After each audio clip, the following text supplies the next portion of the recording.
understand that cadre deployment is not working.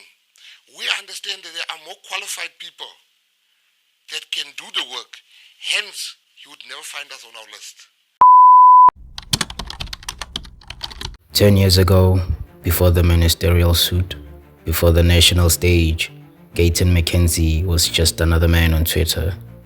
But hidden in his posts were words that today would ignite a political firestorm. Words soaked in racism, words that reap open South Africa's deepest wounds. And now, those words are back. The year 2025, after criticizing the Open Chats podcast, screenshots began to spread like wildfire. Tweets from more than a decade ago, laced with apartheid-era racial slurs and deep-cutting derogatory remarks, resurfaced for the world to see. Action SA wasted no time filing an official complaint with the South African Human Rights Commission, which read, Action SA has reported Minister Gayton McKenzie to the South African Human Rights Commission for racist remarks in which he reportedly used hateful slurs from the apartheid era, along with other offensive references that serve to degrade and dehumanize black South Africans. The EFF, Operation Dudula, and the African Transformation Movement's president, Vuyo Zungula, followed suit, each penning their own letters to the South African Human Rights Commission demanding action. Political opponents closed ranks calling for his immediate removal, and on the streets, in homes and online, ordinary South Africans felt a sting, shock, outrage, and betrayal.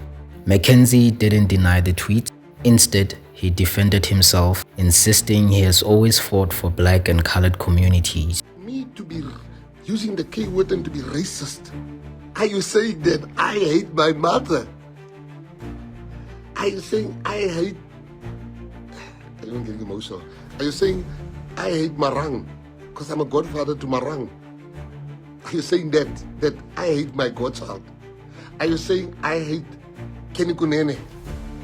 But then, on a recent live broadcast, he smirked and dismissed the uproar, saying Twitter is nothing. He doubled down, unapologetic, unshaken, and outright denying that he's racist. I fired one of the hardest working people that helped me build this PA then, from Ekurhuleni, because she used the K word. The SG fired a pastor that used the K word. Now how do I fire people for something I do myself? I'll give you the reasons of why this is happening. For many, it was a slap in the face, because leadership isn't just about the battles you fight today, it's about the beliefs you've carried, the words you've spoken, and the contempt you show when you're called to account. For a nation still healing from apartheid scars, words matter, especially from a minister shaping our arts, our culture, and our identity. You know, I was probably the biggest racist you can ever find. I hated white people with a passion, but I had to decaffeinate myself, because I thought white people just see me as a kafir. When they speak, they see a kafir. I thought that, and I had to decaffeinate myself from that thinking.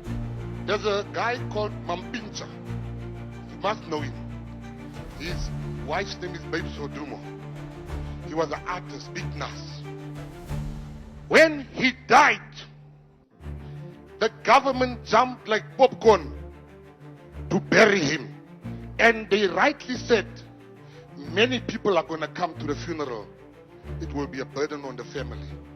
When another guy died, aka, the government didn't jump, but they refused to help the family. The difference between aka and Mampincha is this one is colored and this one is black. And they always help the black and they never help the colored. These tweets aren't just old jokes. They are a mirror reflecting prejudice, and the reflection isn't pretty. The country is split. Some demand immediate resignation. Others dismiss it as a political smear campaign. Even Gayton McKenzie mentioned, but one truth is undeniable. South Africans are watching and they are remembering. Ask forgiveness for something I didn't do. Why I'm asking forgiveness for some of the nonsense things I said about guys and swearing some guys, whatever. Not racism. I don't apologize. Why will I apologize for something that I didn't do? Even if the president says I must apologize for racism, I will not apologize for racism because I wasn't racist. Must I be so desperate for a job that I start apologizing for stuff? I'm a brother. I'm another type of guy, not that.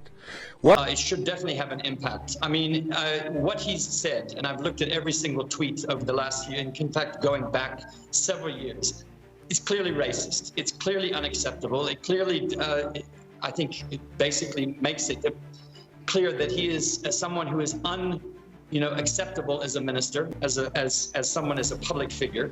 Unfortunately, within the Patriotic Alliance itself, he is in control, him and Kenny Kunene, so nobody's going to expel him. But I think the president can act properly. He's basically gotten rid of several people for much less than this.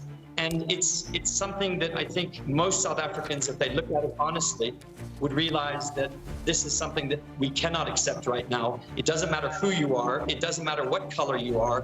When you use the K word in that context, it is unacceptable and should be punishable. Gayton McKenzie's past is no longer buried. The question is, should it define his future? Tell us what you think, because your voice is the pulse of the nation. So, there you have it. In a country where leaders are meant to inspire, we've got politicians telling us Twitter is nothing, as if the voices of millions don't matter, as if accountability is optional. Maybe that's the new standard. Smile for the cameras, throw in a few speeches about unity, and hope nobody remembers the receipts. But here's the thing. We do remember, and we will keep receipts. If you're tired of watching power play by its own rules, if you want the truth with no sugarcoating, and if you're not afraid to have uncomfortable conversations, hit that subscribe button, turn on notifications, and join us here at Pulse Point Media. Because if they won't hold themselves accountable, we will together.